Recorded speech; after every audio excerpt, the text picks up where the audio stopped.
È possibile trasformare i propri desideri in realtà? Esiste una tecnica per poterlo fare? Secondo quest'uomo, questa antica tecnologia esiste ed è alla portata di tutti. Lui è Grant Morrison, uno dei più grandi sceneggiatori di fumetti al mondo.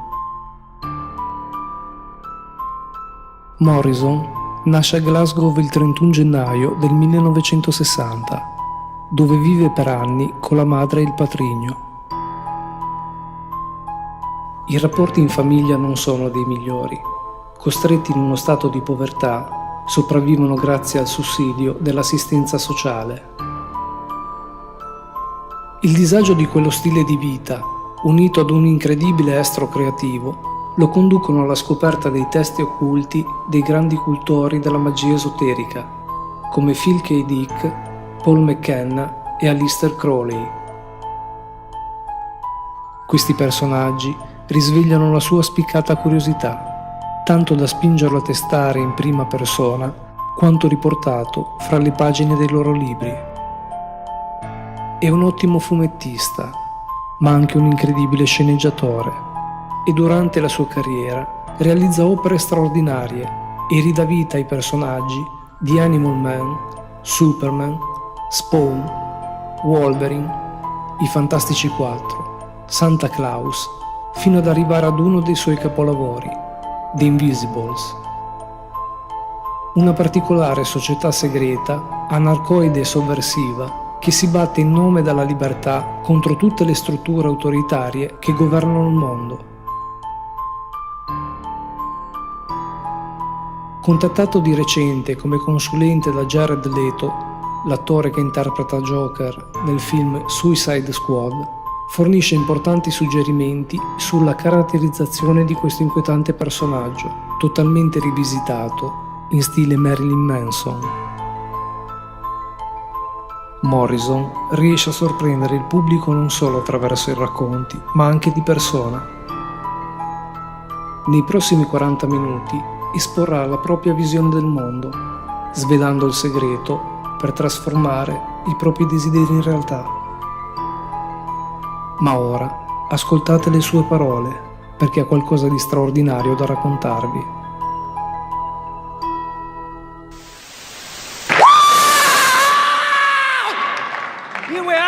Right! Fuck, man. I'll tell you, when I was a kid, I read Robert Anton Wilson and all this shit, and here we are, we're standing here, we're talking about this shit, and it's real. Okay, I'm pissed, and in half an hour I'm going to come up on drugs, so watch for it. I guess, I don't know, is there any practicing magicians in the audience? Put your hand up if we got any. Yeah? Come on, bold! A few. Okay, by the time we finish this, you're all going to be practicing magicians. This shit's easy, right? I'm like you. Basically, why are we here, right? Why are we here at this thing? What's this all about? And by the way, this is a Scottish accent. So, reset the filters and pretend it's Sean Connery talking to you, okay? 007. Right? So if you can follow me, I'm just going to talk the way I talk, and fuck you if you don't understand me. The deal is this. I've been writing this comic for the last 6 years, and the weird thing was, like you, like everyone here, we're trying to figure what's going on. Why do we feel different? Why don't we fit into this world? Why do we think that they're not telling us the truth?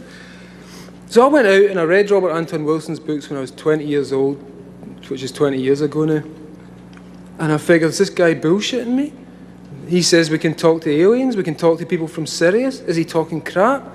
He said Aleister Crowley's got methods for contacting alien intelligence and for changing the world. Is he talking crap? So I did it. And no, he's not talking crap. Right? And we can all do it. And this is by way of trying to demolish the counterculture and replace it with something useful. We're just going to start here and see where we get to. When I started doing The Invisibles, which is a comic book for people who haven't seen the thing, it's a comic book which is kind of my attempt to explain what happened to me after I'd been abducted by aliens in Kathmandu in 1994. And the only reason I was abducted by aliens in Kathmandu in 1994 is because I went to Kathmandu in 1994 to be abducted by aliens.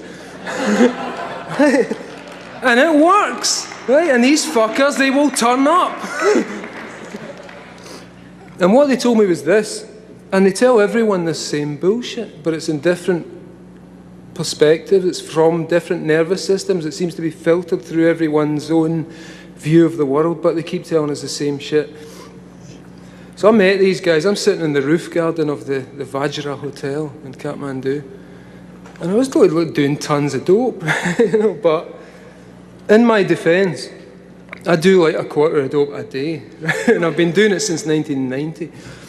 So I know this shit, and as you all know, everyone out there who's ahead and who knows what I'm talking about, you don't hallucinate, right? If you go to the garage, it's the fucking garage. If you go to the 7-Eleven, it's the fucking 7-Eleven. You might be stoned, you might be picking up lots of interesting little bits and pieces that you don't normally get when you're straight, but you know what's real and you know what's not real. So, as I say, in my defence, man, I was loaded. But this was the end of a week in which I'd been loaded every single day, and I'm sitting up there in the roof garden, and suddenly these fuckers arrive. And they arrive en masse, and they look exactly like Terence McKenna described.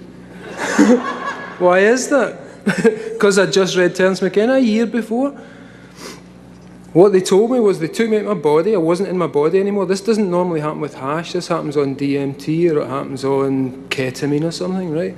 I'm on hash, a tiny little bit, size of a lentil, and I start tripping, and I'm out of my body. And these fuckers are there, and they said, "Where do you want to go?" The first thing I said was Alpha Centauri, which is the first thing you would say, of course. And they took me to Alpha Centauri, and it's fucking real. It's there. There's 3 suns. The whole thing was moving exactly as we're told it's supposed to move astronomically. And I'm there, and I said to them, "Oh, what the hell's going on here?" As you might. And they said, "We've come to tell you this stuff so that you can put it in your work and explain it to the world." Right? Why do they always say that to everyone? Why do they always tell everyone to go out and tell the world what's going on, and everyone tells us the same shit?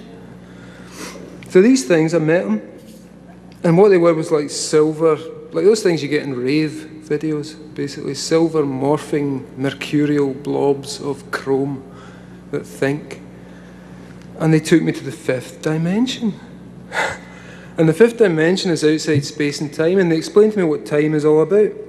The universe we live in is designed to grow larvae, right? Believe it, don't you? I don't have to believe it, I'm just setting the story here. They explained to me that beyond space and time, we have our actual selves. These things that we're experiencing right now are sections through time. Everyone in here is a section through time. But in actual fact, you're not experiencing your real body. What is your real body? Your real body is a process that starts when you're born and it moves forward until you die. That is you. Seen from outside, that's what you look like. You look like a gigantic centipede spread around all the little things that you always do, up and down through your house, up the stairs, down to the store, back. And it's a centipede. It's us, right? It starts as a little baby and it comes out your mother's womb and it gets bigger. And that is the process in time. Like I say, we're experiencing sections now, so we don't spend a lot of time thinking about this. But think of ourselves as processes through time, which is what we actually are. We all know we were 12. We all know we were 10 years old. Where is that? Point to it. Show me that you at 10 years old, and yet you were there. So these things said to me, this is what's going on. We use time to grow larvae, because outside space and time you can't grow anything because it's timeless. Nothing grows. What you want to do, if you want to make one of these higher dimensional beings who's actually us already, is you grow it in time. So you make a universe. And how you make a universe is you plug a little part of yourself into the information world that they live in, which is what I seem to be experiencing. It's a sea of pure information. And they exist in that, but there is no time. Time is part of that, but this is the 5th dimension. It's time, space, breadth, depth, plus. And they said to me, the universe you live in, the world you're living on, is a larvae. Every single one of us here is the same thing. There's no distinction. All we do, we don't understand what we are. And they explained to me, if you got a 2-dimensional field, say, flat plane, you stick your hand through it, there's one hand there, But if you stick your hand through a two-dimensional plane and there's two-dimensional entities who live on there, they will see 4 circles, right? 4 distinct, completely different circles. But no, it's the one hand. Every one of us in here is the same fucker. We're all the same thing, according to these weirdos. And what we are is intersected. Thank you. I'm glad someone agrees. What we are is intersections through 4D space-time. So this led me, obviously, up some very strange alleyways. And these things explained to me that, as I say, the universe is some kind of larval entity. What it does is it proceeds through stages of development. Now, if you think about a fetus in the womb, and there's a famous phrase that says, what is it, phylogeny recapitulates, evolution, or whatever the fuck it is. Forget the good bits. But there's the idea that if you've got a fetus, it starts off, it goes through every single thing. It starts as a unicellular entity, it splits, it becomes a lizard, it becomes a mammal, eventually it becomes a human. And they said to me, the culture you're living in is, understand it this way, phylogeny recapitulates history. So what we're actually watching is this thing coming towards self-awareness and coherence in the same way that a fetus does. We haven't even been born yet. There is no adult on this planet. There's not one adult on this planet, which explains a lot. And it explains why we let fuckers like Bill Clinton bomb the Kosovans. It explains why I let Tony Blair put cameras in the streets. So leading on from these ridiculous, where do you go from that? I was told this stuff and I come out, and I'm just this little kid from Govan in Glasgow, which is a real dodgy area. And I didn't go to university, I left school at 18, but suddenly I found out that if you do these things that you're told by Aleister Crowley, by Wilson, by all these people we read and all these people we've been consuming, but we don't do it, if you actually do what they say, things happen. Things occur exactly as it's described, and we can all do it. So I decided to put this to use in the comic book that I was doing, this thing called The Invisibles. And the idea was to kind of get all this down on paper and somehow look at it, not to accept it as reality, to accept it as purely, this is part of human experience. It's a part of human experience that has been described to us for thousands and thousands of years, but for the last 200 has been hidden and made occult for some reason that I don't understand, but it seems to have to do with the Industrial Revolution and corporate culture. So these things happen. Magic works. And when I started doing the comic, I found that you could actually make magic happen by writing things and changing the operating system of the universe. It works, and I'm here to tell you to try it when you go home tonight, because it fucking works. And what happens if we all do it? Everyone in this room decides to take control of reality. I'm talking about reality. I'm talking about quantum physics. I'm talking about taking control of things from the quantum level up, from the molecular level up, and it works. This magic works. So I'll tell you something you can do while I'm here. One of the best techniques and one of the easiest techniques to prove that this thing works is to practice sigil magic. The technique is simple. Have a desire tonight. Go home and do this. Don't listen to this shit. Don't listen to my bullshit and go home and think, yeah, we are the fucking counterculture. Do it. Do it, and we will change the world. Right? Because I did it. I didn't trust those guys. I didn't trust Wilson. I didn't trust those people who told me we could do this stuff. And I'm here to tell you it works. And you can do it. We can all do it. Number one, first thing you do, write down a desire. Make it something easy that is likely to happen, something possible, rather than say, I'm going to be king of the moon, which you may want to be, as we all do, but it's kind of hard to be king of the moon. You're going to have to get a rocket and go up there. So pick something easy. If you want to sigilize for a lottery win, make sure you buy a ticket, or else it won't work. So these are the conditions within the material universe that we live in. What I think is we're actually dealing with is some kind of operating system that can be hacked using words. And words seem to be the binding agent for this thing, whatever it is. So I wrote this comic book, and as I wrote it, it became true. Things I would make the characters do became true. The main character was, I gave him a bald head and a leather jacket because I thought people would like me when they read the comic. And bald heads were really uncool back in 1992. And it worked. I found that if I put the character through a situation where he was being tortured, where his lungs had burst and he was being held in captivity and subjected to all these awful things, 3 months later I'm in hospital, 2 burst lungs, dying of blood poisoning and facing exactly the same shamanic trial that I put my character through. So once I figured out that, I thought, well, the best thing to do is give this guy an easy time in the future. So as a result of all this, I just split up with my girlfriend, and I said, okay, I want a new one, and I want it to look exactly like this chick in the comic, because she's cool, you know. So I did a sigil. A month later, the girl turns up. Then another one, then another one, then another one, then another one. All aspects of this character, and I realised, oh fuck, this is insane, because it works, and I've done something ridiculous, because now I'm dealing with all these women who look like the character, but I don't get on with, or I can't talk to, or I can't deal with. And I began to realise a little bit about how this stuff works. So beyond that, I decided I won't just use it to get laid, because it seems pretty pretty low grade kind of way of dealing with magic. but man, it works, believe me.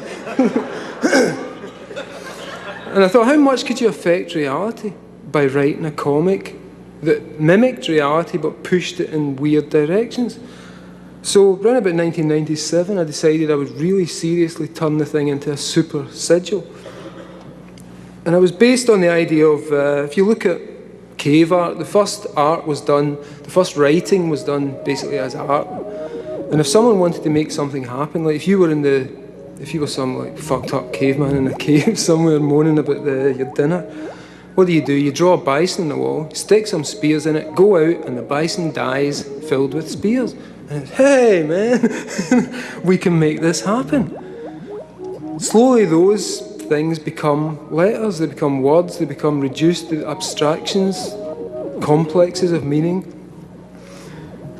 And you can take that basic idea, and as we've seen, people like Austin Osman Spare, the magician from the early part of the century, or Crowley, or the Chaos magicians from the 80s, who were a big inspiration on me, they used this stuff. And what you can do is this, like I say, try this at home. Write down a desire. Quite simple, say, it is my desire that my cat wins the Olympics. Take out all the vowels. Right? Write this down, for fuck's sake, and do it. Don't just listen, do it, right? Take out the vowels, and you'll be left with a string of consonants. Take out the repeated consonants, and you'll be left with a string of consonants that have no repeats in it, whatever, X, Y, A, D, whatever. Turn that thing into a little image. Take the D, draw a big D, then you've got a T, draw a T under it, and keep reducing it down until it looks magical. And there are no rules for this thing. Do it until it looks magical. At that point, you now have a sigil. The sigil will work. You can project desire into reality and change reality. It works.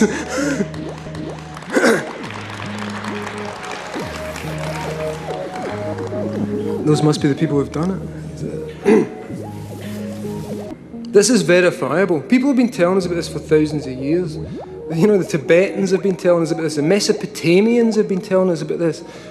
And why has it been made occult? Because Coca-Cola have got the secret. These people know what we're talking about here, because what you do is you create a sigil.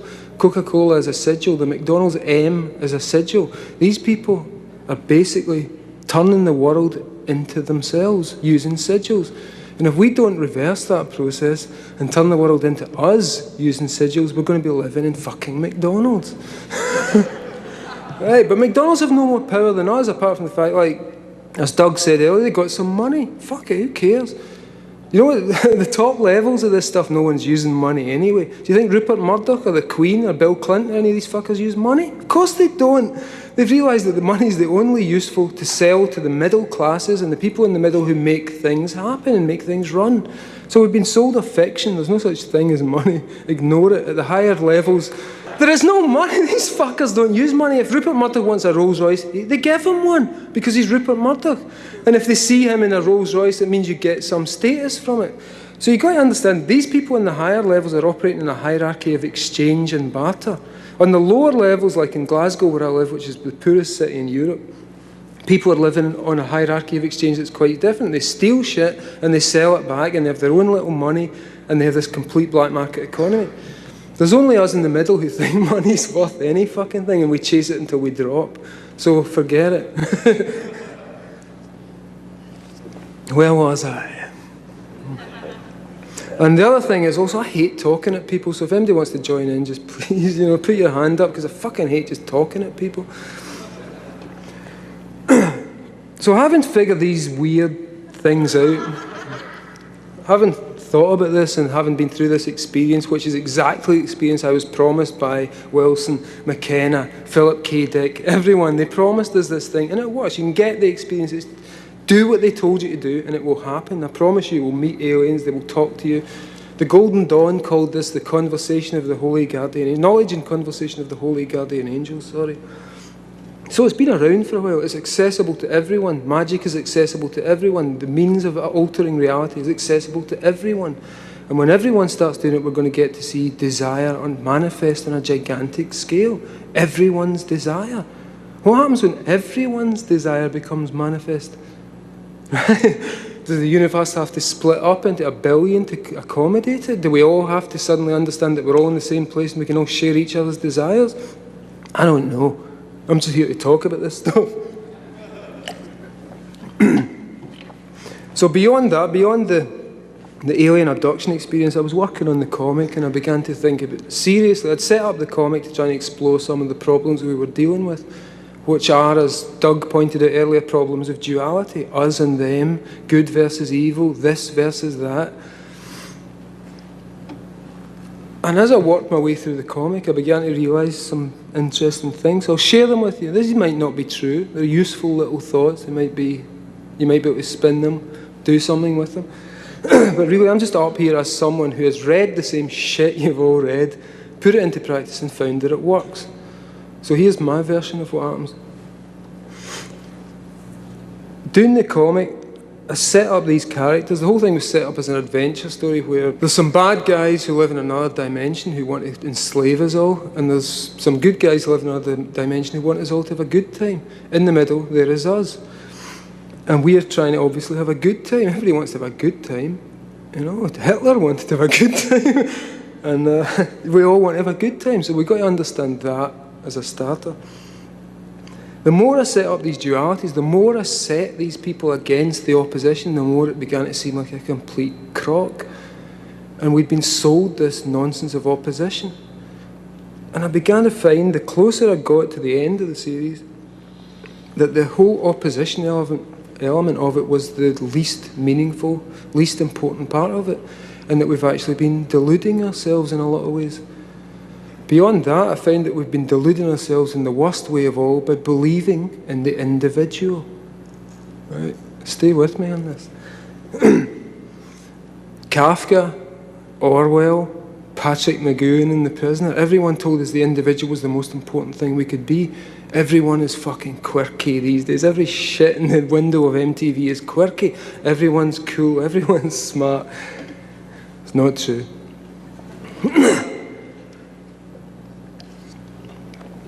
What if the individual was the fake? What if the individual's the crock and we've actually been sold that by them, by the man, the establishment, whatever you want? Because what occurred to me is that when you talk about the individual and you deal with the individual, you find that the end of the individual is neurosis. To be individual means that there is self and not self. Okay? So where I stop, the boundaries of me, right, there's this physical body here, the boundaries of me that stretch out, things I believe in, things that I'm sure we'd all be friends if we talked, but would we be friends with Newt Gingrich? No. But that's the point. I stop when Newt Gingrich starts. Why is that? Why do I stop there? Why does he define my self-sense and I can't absorb him? Why do these fuckers, why does the Skull and Bones Society of the CIA, why do the 33rd degree Masons, why are they different from us? They're not. They want to explain things. They want an answer. They found an answer that seems to suit them, which seems kind of uncool and cruel to me because it involves exploiting other people, but they're looking for an answer. We're all looking for the same thing. Why are we here? Why are we? What are you doing here today? What do you expect? What do you expect to take home with you? Can anyone answer? There's one person tell me what you expect to take home from you from this. Come on, put your hand up. Yeah? Exactly. Right, because that is all we have. And this is all I can offer you, is experience of having done this shit, tested it, put it in the crucible to see what happens, and it works. So I began to think more and more about the individual, and I looked into what that actually meant. And what it was a structure that was pretty much created, the ego structure was created out of what Julian Jaynes calls the bicameral mind, becoming one mind. And apparently, according to him, he says that back in the old days of the Greeks and the earliest writing in the world, people didn't have self-consciousness in the same way that we have. They didn't have egos. They didn't understand themselves as I in the same way we did, because the corpus callosum that connects the two hemispheres of the brain wasn't connected. So if you heard a voice, that voice was God. And Homer and all those guys have got plenty of examples of people hearing the voice of God and acting on it. Alexander constantly acted on the voice of God. Julian Jaynes suggests that it wasn't the voice of God, it was the voice of the left hemisphere of the brain communicating with the right hemisphere of the brain, interpreted as a God. So okay, now we've got the two things joined together. We've got this beautiful bridge in the middle that links the two. But we still have the ego structure, which was then created when those things linked, because suddenly we linked, oh fuck, I am that I am. This is my God is this, I am separate, I am one. We made this idea that was somehow separated from nature. No, bullshit.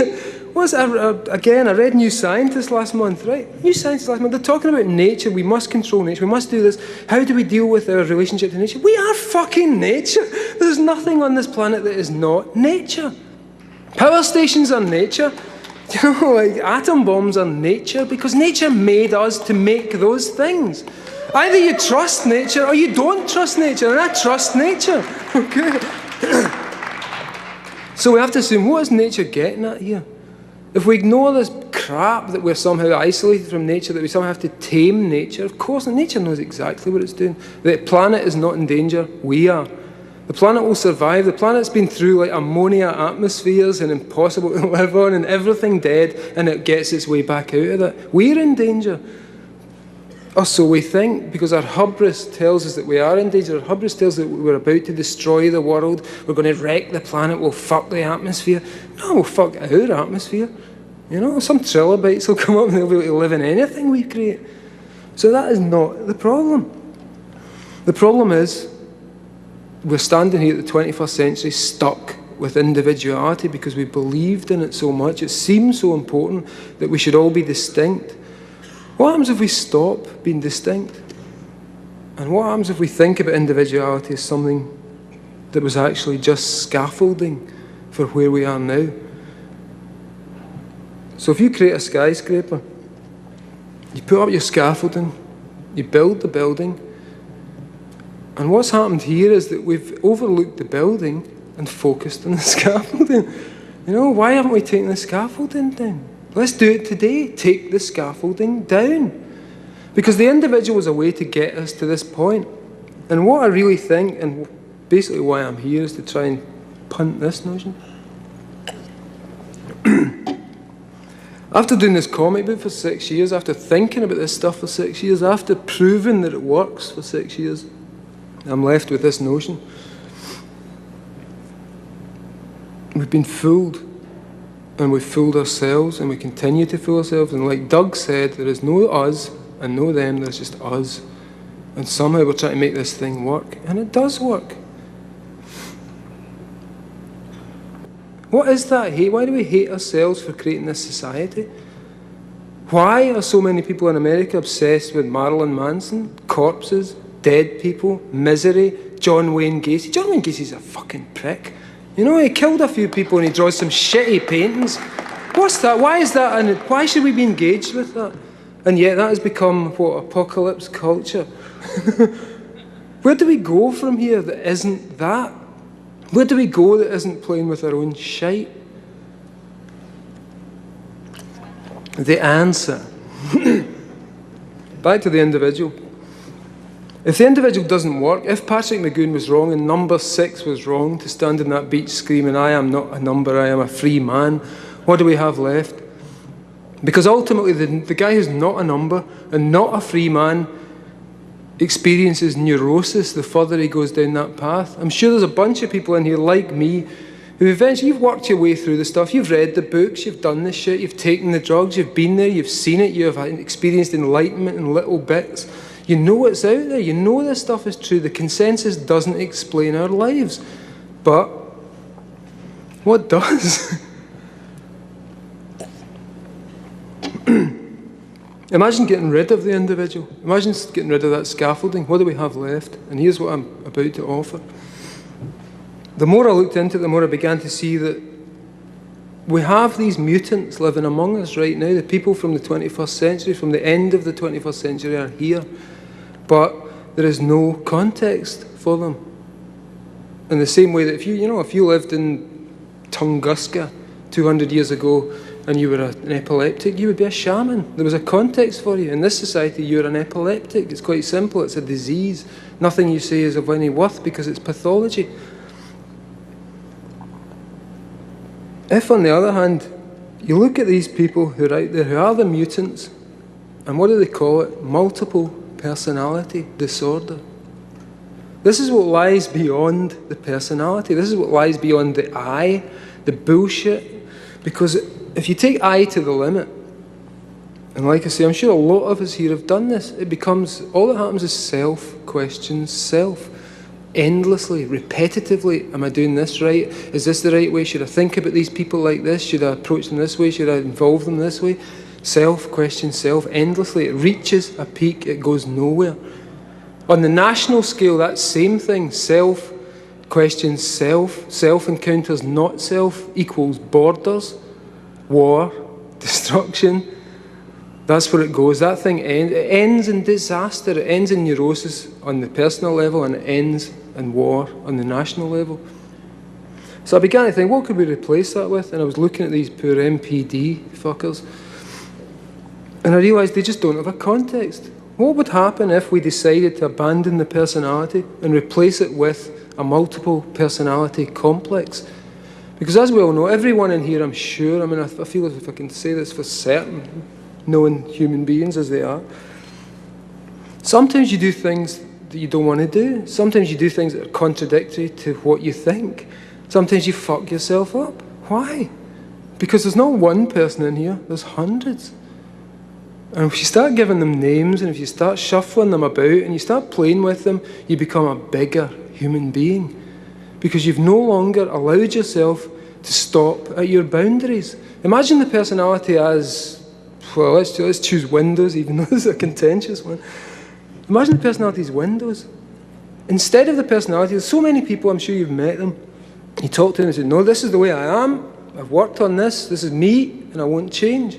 And you just have to work with that. This is me, this is important, this is what I've come to, and this is what I've made of myself. Bullshit. They're trapped, they don't go anywhere, they're stuck there. What if those same people were then given personality 2000, which is an upgrade and an add-on? And here's a bit to your personality that likes hip-hop. Here's a bit to your personality that likes ballet. And because we've all got them, and because we've got the fucker, we've got the serial killer inside, we've got the wonderful new age bastard, we've got whatever we like, we've got James Bond in there, we've got Pussy Galore in there, they're all there. So what I'm suggesting is that we start working with it. Abandon the personality, abandon the individual, abandon the I, because it's a lie and it has held us down. It's been like a weight around our necks. It was useful for the last 2,000 years of history because it created this out of the chaos that was. And this is more coherent, more useful, more meaningful. It has its problems, everything does, every system has, but we're getting better. And I think what we should do is walk away from the crap of the 21st century and start thinking about what we've been experiencing. My feeling about the 21st century is, and about World War II and about Auschwitz and all that stuff, is that we had to go through it. We had to do it. That was humanity's dark night of the soul, and it will never, ever happen again. But it had to happen. Every single nightmare image, every image of hell that we have in our minds happened. Everything you can think of happened. People were flayed, brutalized, gassed, tortured, cut into pieces, turned into pigs. Everything you can imagine happened. The world was a wasteland. There were cities completely annihilated. We went through it. Why did we do that?